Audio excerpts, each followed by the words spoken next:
I reviewed this electric pump about 2.5 years ago, and I don't even remember what I said about it. I was probably critical about the battery life. What's the point? Long story short, I've used it so much since then, and so I'm re-reviewing it along with a bunch of other products today. Let's start with this little pump.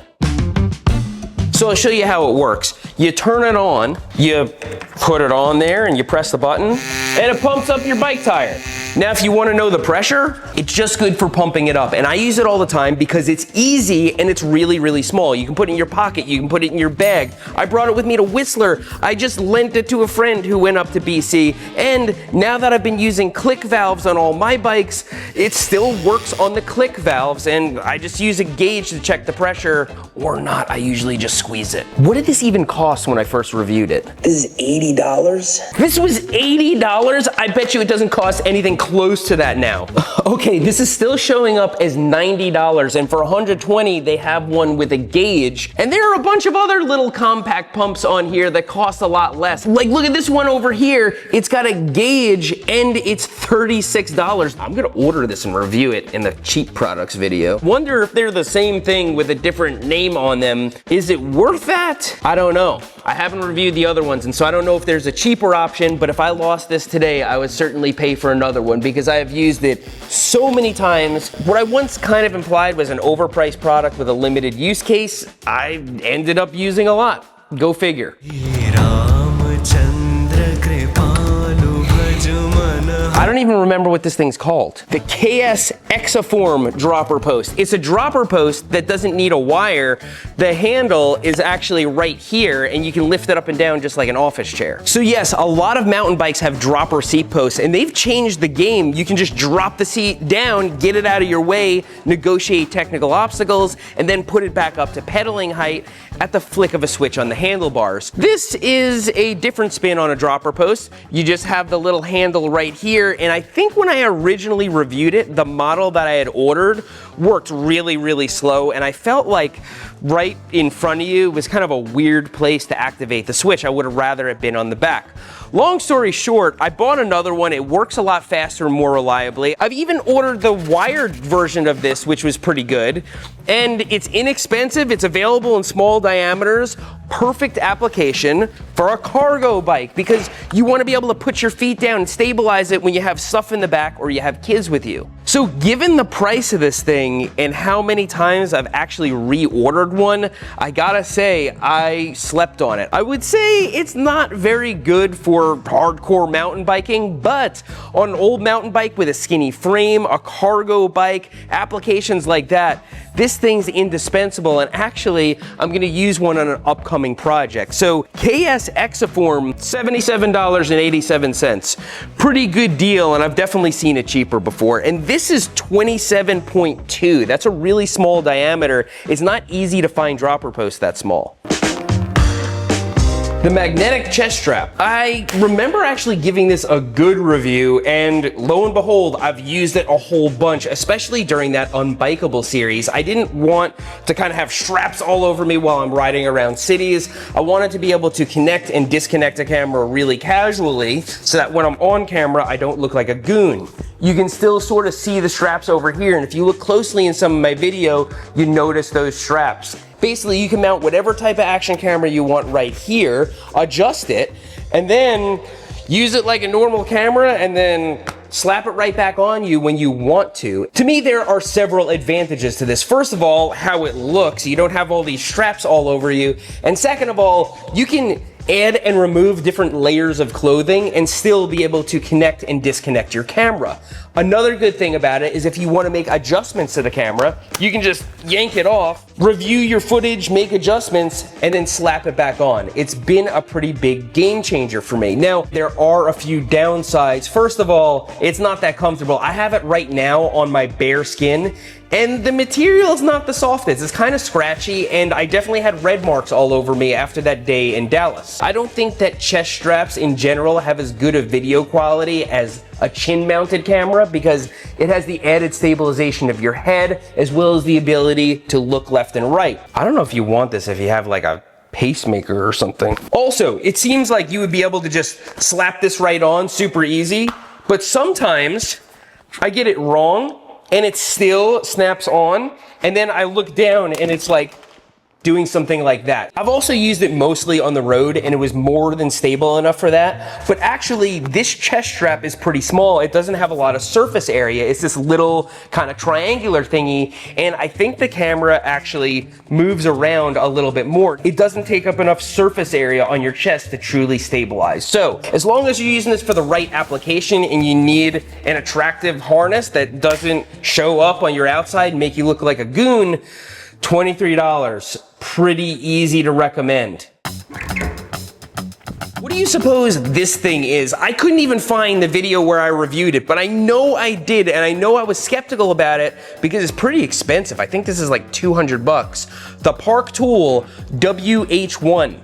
WH stands for wheel holder.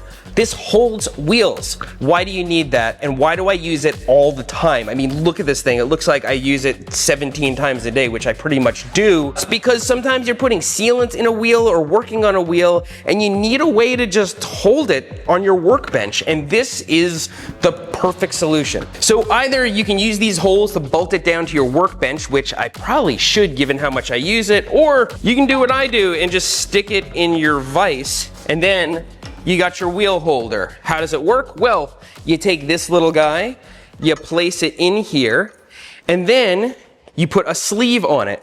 This one I 3D printed because I lost the 15 mil that came with it. And then your wheel goes right on there, and it's mounted to the workbench, and it's quite strong. Now you can mount a tire, pour in sealant, work on your disc brake, and it lets you do it at different angles.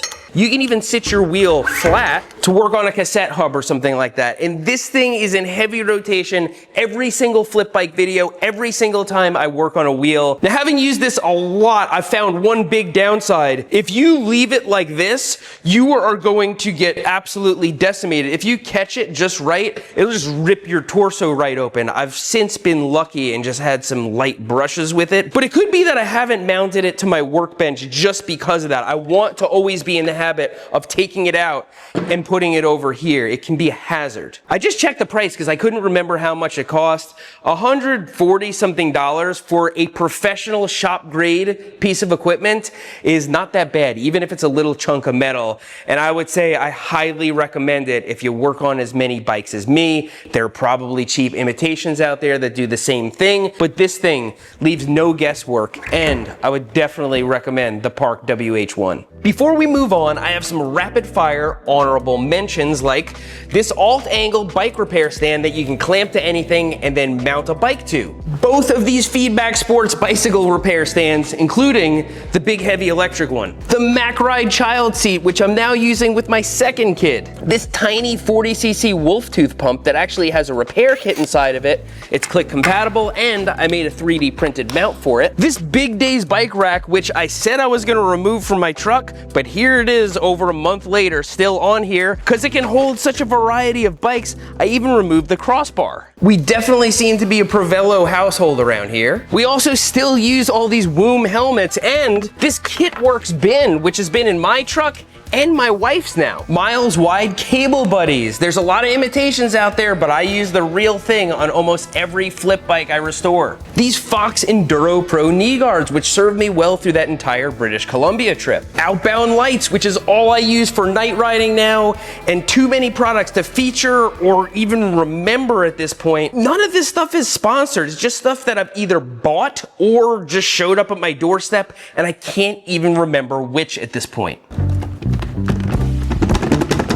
So this next one, the K-Safe, it's a pretty big stretch to call it a bike product, but to me, bicycles are the opposite of cell phones, and this thing will lock up your cell phone so that you cannot get to it. See, I've set this timer for 1 minute. I'm gonna press the button. It's gonna count down. And now I can't get my cell phone out. That is like a foreign concept to people. Every time I show this to someone, they're like, but what if there's an emergency? You can't get it out. You would have to cut this open. It's like really strong. You would need a saw. And you need to destroy this thing that's $80. 62 million people die each year, and way down on the list was my cell phone was locked in a box. It's mostly like heart disease. So anyway, when I originally reviewed this, I put it inside the Burn Peak Ranger Station for families to use, and they did. And when I closed the Ranger Station and took it back, I started using it all the time. It'd be on the weekend, I'd be thinking about like video analytics and work, and I'm just like, okay, this has got to go in the box for 3 hours so I can spend time with my kids. It helps you compartmentalize things. Yes, you could put your cell phone in the other room and think, okay, I'm not going to touch that thing, but you could. When it's in the box, you're really put it out of your mind. I can't recommend this thing enough. Hey Siri, please read me my text messages. You'll need to unlock your iPhone